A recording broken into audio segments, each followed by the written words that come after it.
That's Keane from their debut album, Hopes and Fears. That's the only album they've had out so far, isn't it? Yes. They must be working on a new one. And Tom Chaplin from Keane has edged his way into the room, looking splendid. Oh, there's nowhere for him to sit. Hang on. Hang on. Let me move. I'm moving my man bag.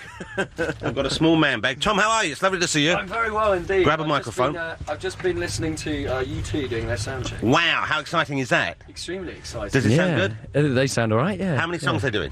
I don't know. I think they're teaming up with, or Bono's teaming up with Macca to do Sgt. Pepper, which is what was playing as I came in, which is kind of surreal. That is really, it is kind of weird being here. What's your first impressions when you walked on the site? Were you here yesterday? Did you actually, we played here on Wednesday night. We did our own show here, so we kind of got a feel for the place there. And Tom, anyone come?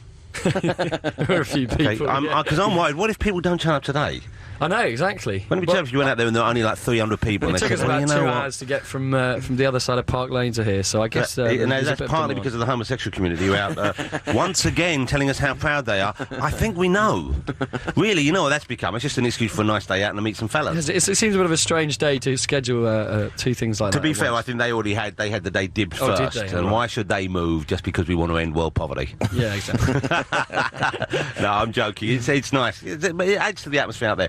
But what do you think of this place here? I mean, the scale of this is huge. It's pretty ridiculous. There are a lot of trucks and people, and I think it's just going to be a great day. I'm sure it'll be completely disorganised. No one will be knowing what they're doing, but that's part of the fun, I think, of this kind of thing. Now, Tom, I've heard that if bands overrun in their allocated slot, because obviously there's a huge number of acts to get through. We've got people all over the world waiting to join in as well.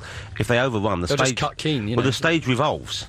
And apparently, if the numbers are going on too long, they're just going to start spinning you out like they used to at Saturday night at the London Palladium, and you'll just be going. So you've got to be crisp there. Are you up to the task? We are. We're only doing 2 songs, so I think we'll be inside our 10-minute slot. But I don't really mind. I don't mind if they've got to get things moving. I don't mind being shunted off stage. Which songs are you doing? I think we're going to do Everybody's Changing and Bed Shaped. You know what? I was just thinking they're the two I'd have done if I was Keen. Would you? Yeah, no, we were talking about what to play a minute ago. Yeah, and I was we played Somewhere Only We Know. Yeah, but first of all, you were going to play Everybody's Changing. Yeah. It's a great album, by the way. It's real. I mean this, but in a kind of a positive way and in a slightly negative way. It's dad's rock. Good. It's a sort of music you hear. I'll put it on in my car. My wife I don't think I can see that as anything other than no, it's a good thing. Well, I'm a dad. Don't be down on us. But what I mean is, it's a manly rock of a sort. It's a sort of rock that in about 5 years, Jeremy Clarkson will like. It's too new for him right now, Tom. Yeah. But you know what I mean? It's great. It's great driving music, isn't it? It is great driving music. I remember before I got kind of sick of hearing the songs, I kind of used to spend hours sort of driving off, and when we had kind of rough mixes of the songs, just sort of driving off in my car and listening to it. And you're right, it's good to drive to. And you've got, a fabulous voice, but it's a great voice to try and sing along to.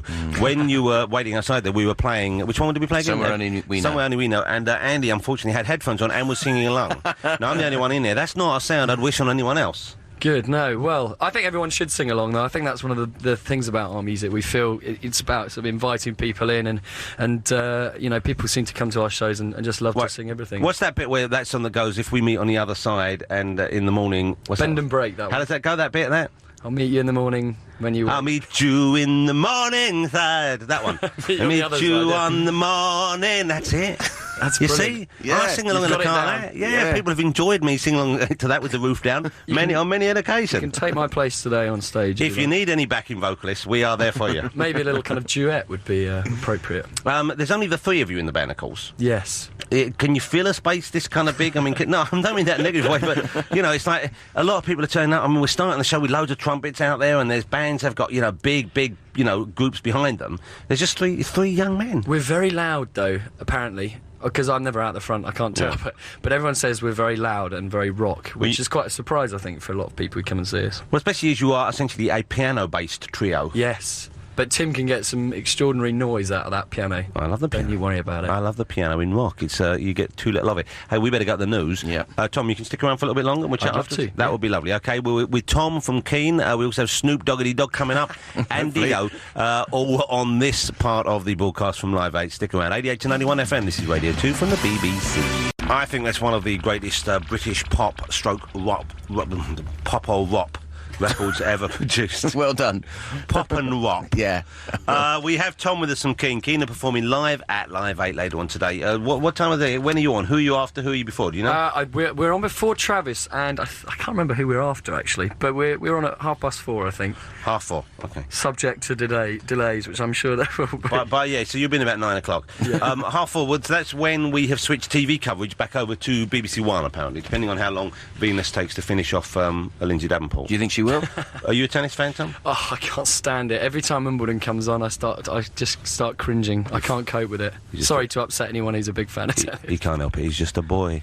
He is, just a boy in a band. Yeah. He can't There's something help a bit it. creepy about it, the way there's all that sort of love between all the tennis players and they call each other by their first name. It's a bit creepy. I can't cope with it. Well, because they're watching themselves getting changed all day. They've seen each other's privates. You have to be friends then, don't you? Yes. You can't. I think once you've seen someone naked, you have to like them. Yes. That's it. It's the way it works. I certainly feel that way. Tom, is this your stage gear you're wearing here? Or are you going to get changed? More or less my stage gear. I might lose my jacket for the... Because you're not really known for being... You're not like a looky band in terms of... You're not like Roxy Music in its early days. No. You don't come on in leopard skin. No. Roxy Music are playing live from the Berlin part of the concert, by the way, at the Brandenburg Gate, which will be exciting. But you're kind of casual in your approach to it, aren't you? Yes, we don't kind of put too much emphasis on the whole thing. I think we just, we try and just be all about our music. But really. you're stylish as well. There's a certain style at work. My yellow socks. Yeah, but you've got a good look going on. So it's a nice look for the young fella. Now, the other two members of your band, Tim and Richard, right? They both wear glasses, don't they? They do, yeah. Will they be wearing glasses on stage tonight? No, they won't. Why do they not wear put glasses? Bits of plastic in their eyes before going. They've both been talking about getting their eyes lasered. You know, where you get it. I don't know whether I wouldn't like someone sticking a laser in my eye. Well, it's like a Bond film, isn't it? Exactly. I will do your eyes, Mr. Bond, but first you must tell me whether or not you will be playing bed-shaped. And is this vanity though when they go on stage? They don't wear the glasses. I don't know. I should imagine it's partly vanity and partly a sort of case of practicality because I guess they move around a lot, so they don't want their glasses falling off. Right, they need those little things that kids at school had where you get it tied around the back for playing sports. Tom, as someone who wore glasses all my life, including very, very heavy ones, they don't just fall off. They're quite, we've had a couple of 100 years of glasses technology. It's total vanity then. Yeah, it's vanity, isn't it? Because I noticed on the cover of the album, or on the photos in the album, they weren't wearing the glasses. No. And yet when you meet them, they wear the glasses. Well, tell them to stop being so wide about it. They're attractive men in glasses as well as out. They are. Right. They're very attractive men. Yeah, I mean, they're kind of bookish, aren't they? Yeah. But you're a bit of a bookish-looking band, really, aren't you? I think we probably are, yeah. Well, we like to be studious That's as not well bad as a rock band. Presumably, you finished your second album. No. We keep getting offered to do things, so we haven't even started it yet. Well, what's wrong? You're lazy. Because that last album, how long ago did the last album come out? About a year and a few months A ago. year and a few months? Yeah. And you haven't even started recording the new one? No. We're trying. You're good. We keep trying, but, Tom, I'm warning you, you will just. just disappear. People will forget about you. Well, if that might be good for a bit. People, probably. but before long, they're going to start thinking, yeah, whatever happened to Keane? They were a great band. And you'll bring out a new album, they go, oh, they've reformed. That's what's going to happen. Have you written new material yet? We have. We've got. I mean, I was listening to some of the demos that Tim's done last night, and they're really great. I think we're all very excited about the whole thing. So we are sort of champing at the bit to get in the studio. But So Tim writes the songs then, mainly? he does, yeah. Does he write the lyrics as well? He does, yeah. Wow, so he gets all the money then. No comment. He must make almost all the money. Mustn't We're he? not interested in money. No, but he will be getting all of the money you're not interested in. Yes. I'm sure he's interested in money. No, we're yeah. You're a band. You're a band. You were all at school together, weren't you? We were, yeah. We went to. In fact, we've known each other since we were little boys. At Which is, Hastings Secondary School, wasn't it? it's that sort of thing. And then before that was it. You come from Battle in Sussex. Yeah, we went to little school in Battles. Well, I mean, yeah. So I've known Tim's mum and dad are actually my godparents. So I've known him since I was the year zero. Isn't that lovely? That's really sweet. Yeah, it's really sweet. If and when you do fall out over the fact that he's getting all the money, it's going to be all the harder for your respective families to deal with. It will. It will cause all sorts of problems. But when they were both older than you, weren't they? So yeah. The brothers there, are they the same age? They're not twins, are they? Who? Richard and Tim. They're not brothers. They look the same. They do.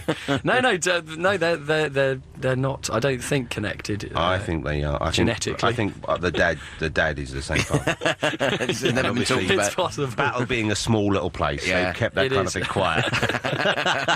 You're the talk of the town. You never know what goes on behind closed doors. What a terrible thing to just say about. That's a terrible thing. I do apologise. I'll be relating that to them later on. I don't do worry. apologise. But they were both older than you at school, weren't they? They were, Yeah, And so, but they looked after me. They weren't the kind of bullying type. well, that's what I was asking, whether or not they still made you fetch stuff for them, and they still whacked you with a towel when you were getting changed after the gig. Flick you. They do. They're pretty mean to me. You must be, presumably, though, enjoying the fact that you've hit so big, because, you know, the album has sold so well. Yeah, I think to kind of told us that we'd be here amongst all these great people today, and having sold a few million records, and you know, having had a year of fantastic gigs is kind of pretty surreal, because we spent a long time, you know, not getting anywhere. So I think that to actually now have this kind of wave of success has been really great for us as people. And when did you hear you had the call? When did you hear that you'd been invited to perform at Live 8? Well, it's kind of been penciled in. It was penciled in our diary because we did the Hastings Beer Festival the other night, and so we penciled it into the diary as the special beer festival ? So it's been sort of there, I think, for a few months now, actually, ever since the Band-Aid single came out. Yeah, we've known for a while, actually. I don't remember getting the call. So you knew before the rest of the world knew. You knew before we all knew it was going to happen. It was kind of like, yeah, well, it was, yeah. They were looking into trying to set it up. I guess. I think it was a case of whether we'll be able to set it up or not, but that became apparent a few weeks ago. And do you spend much time? Does Bob talk to you guys? Do you spend much time with Bob when you were doing the recording? I didn't spend an enormous amount of time with him. I guess his time's at a premium, especially at that kind of thing. But you know, we've done, you know, obviously our own research, and we also know Richard Curtis, like I was saying earlier on. So we've kind of had our finger on the pulse of it for a while, which is really good. You know, whatever we can do really to help spread the message is. And the message is, without wanting to put too much pressure on you, the reason why Live 8's happening, of course, it isn't a fundraising event today as such, is it? No, I think that's the great thing about it. I think that's why it's such a good idea. I mean, in a way, it is a fundraising thing, because, you know, if Tony Blair drops and the G8 leaders drop the debt, change trade laws, you know, it's going to make a huge difference financially to a lot of a lot of countries in the world. So, you know, I think in a way it is a sort of fundraiser, but, you know, not in terms of putting... Yeah, but we're not asking people to give money today as such. No. It's kind of, you're asking people, well, I'm not asking them to do anything, because I'm here covering it impartially for the BBC. But certainly the people involved in the event, it's really designed to raise awareness and to try and put pressure on those who can make a change, isn't it? Yeah, I mean, indirectly, you know, down the line, I guess we are putting our hands in our pockets, but you're right. I mean, it is just about trying to persuade people to listen to the facts, and the facts are pretty scary, to be honest. I get the feeling, reading between the lines, and this is just my opinion, so I don't. This is not based on anything, so please don't read too much into this, but I get the feeling that Blair is pretty much on board anyway. I think he is. I mean, I think he's got some real vision with this, and I think that's something that people need. They need to make that kind of leap of faith, and I think he's getting there, and I hope that they can persuade George Bush to do the same, because I guess that's the kind of... It does seem to be the Americans, doesn't it? You know. Let me ask you about the bands that are here today. Is there anyone that you'd like to see who isn't on today? And that's not a negative about the people who are here. I just wonder if there's any bands that you would like to have seen live. I would have liked to have seen Blur, actually, and actually know that I heard that Damon Albarn had been kind of mouthing off about the whole thing on the radio, and it's a bit of a shame, actually, because I think that for me they're one of my favourite bands of all time, and Pulp as well, actually, just incidentally. Are Blur not playing down at the Eden Project? I thought they were involved in the Eden Project. Oh, they're playing. I'm not sure. I put my foot in it there. I don't know. Maybe they're not. Maybe they're not. Maybe he's decided not to take part. But certainly that would have been great to see them. What about the Quo? Would you have liked to see the Quo here? Yeah, why not? The Quo should be here, really. They should be here. I'm sure. They're kind of elder statement. I'm sure they haven't put anything else in for today. No. I'm sure they're still. I bet they're sitting by their answer machines there, waiting for the call. We should do a prank call. Should we ring them up? Because you know my impersonation of Bob is spot on. Hello there. Hello, Francis it's Bob Rossi here. Why are you doing Leacock? Come on to Heath Park. Ask for Bob. Yeah. Ask for Bob. We're about the gay pride. Tom, what are you thinking? All right, what are we going to play? Brendan Benson, new single. I don't know Brendan Benson. Well, you'll learn something. Okay. He is brilliant. Peter Bonson there. And who's it called? Brendan Benson. Brendan Benson. It's out on Monday, new single. Good. Who is he? Where's he from? He's American. But Tom will tell us more, because Tom said he's he's been on tour with us a couple of times, actually. He's a singer-songwriter from Detroit, and his band is called the Stiff Tissues, which I think is speaks volumes. You guys have been around for how long? How long have you been together as a working band unit? Probably about 7 or 8 years, although, I mean, Tim's been writing songs since, well, as far back as I can remember, so I guess we've kind of been interested in the whole idea for all our lives. And you played at the Hope and Anchor once, didn't you, years ago? We did. That was our first ever show. Wow. We played in that. We're actually watching some, because we're putting together a DVD at the moment. We're actually watching some footage of the gig at the Hope and Anchor, and all you can see is just people walking past with their fingers in their ears and going out of the door. So really, a similar reaction we expect to see today. Then I hope so. Yeah. Clear the park. No, but the Hope and Anchor is, of course, for people who haven't been to London and see bands and don't know, it's a tiny little pub in Islington. Yes. Well, it's actually not that tiny a pub. It's a reasonable sized pub, but beneath it there's a tiny little room where they have live music and where a lot of the punk scene took place years ago as well. They've moved. I went back there with the Damned a while ago to look at the scene of where they played loads of gigs, and I remember my first ever rock gig was there. The first gig I went to see. Do you know who I went to see? I think I've told you this story. Yeah, you have. Who? Billy Idol, wasn't it? No, Sex Pistols. No, I never saw the Sex Pistols live. X-Ray Specs. I saw X-Ray Specs at the Hope and Anchor, and I was about 16. It was first time I pogo, and I hit my head on the ceiling. Nice. And I went home with a terrible headache. I thought, I hope my dad doesn't know I've hit my head and won't let me go and see a gig anymore. But that was so noisy, seeing that band there. So I can only imagine how it was with Keane in there. It must have been just almost unbearable. It was certainly deafening from a musical point. Because I would have thought you singing without an amp there would be kind of loud, because you've got a big old voice. I have. The girl who's doing the sound said that I had the loudest voice she'd ever heard in that venue. She couldn't turn it down enough. She's still in care, you know. She's still in a home carries the as a result of the deafening scar tissue you Actually, created. someone did write about us. The Institute for the Deaf wrote that Keane's music's bad for your hearing. Just the way that the album was mixed is very kind of present, and we're apparently top of the list in terms for damage to people's hearing. How proud your parents must be. But that wasn't deliberate, presumably. No, but that's more of an accolade than winning a Brit Award, as far as I'm concerned. But you've won Brits, haven't you? We won a couple, yeah. Oh, well, that's very casual about that, then. Yeah. On the one hand saying it doesn't matter, but he can say that with impunity because he has several. Yeah, exactly, yeah. Are you big in America yet? Do they know you much over there? We're getting there. I mean, we've been there for 2 months. We went there for 2 months over the last, wherever it was, April, May or something. And we had a really great tour. We sold out Radio City in New York. Wow, that's pretty good. That must be a lovely place to play. It is incredible, yeah. I think we've always dreamed of playing there, so it was realising that. At Christmas time, that's where they have the Rockettes performing, isn't it? The girls who do the high kicks. Is that right? I don't know. They weren't there when you were there, then? No, they used to have the Oscars there, apparently. They did? Well, no, I don't think they ever did. Yeah, they did. No, they never did. I don't think so. The Oscars have always been in LA. Have they? Yeah. No, they used to have them at Radio No, City. you're wrong. Even if you're not, people are going to believe me more because I'm, film man. That's why I win arguments at home with my wife. Even if she's right, I say, yeah, but I'm film 2005. There you go. That's it. End of. You're quite good on that, actually. I quite like the way. Quite good. How dare you? Right, you you're very good. whippersnapper. Right. But I like the way you analyse the films. I actually might go as far as say that you're better than Barry Norman. Don't ever say that in my presence. Hey, but you know what? I don't really analyse the films. Here's what I try and do. I try and just talk about the film in the way I would talk about it to a friend and say, should you go and see it? Yes or no? Here's why not. Because it's not like I really know much about films. What should I go and see at the moment? I think there's been Batman Begins is great fun. Is it? War of the Worlds is great. Yeah. There's one bit in it where Tom Cruise is sucked up into an alien's body and it looks not dissimilar to an Alsatian's penis. That's the alien's body, not Tom Cruise. And I don't know whether that's what Spielberg had in mind. Yeah. Maybe not deliberately, maybe just walking through a park, he'd seen one out the corner of his eye, and it's such a horrific image, he thought, I'll use that.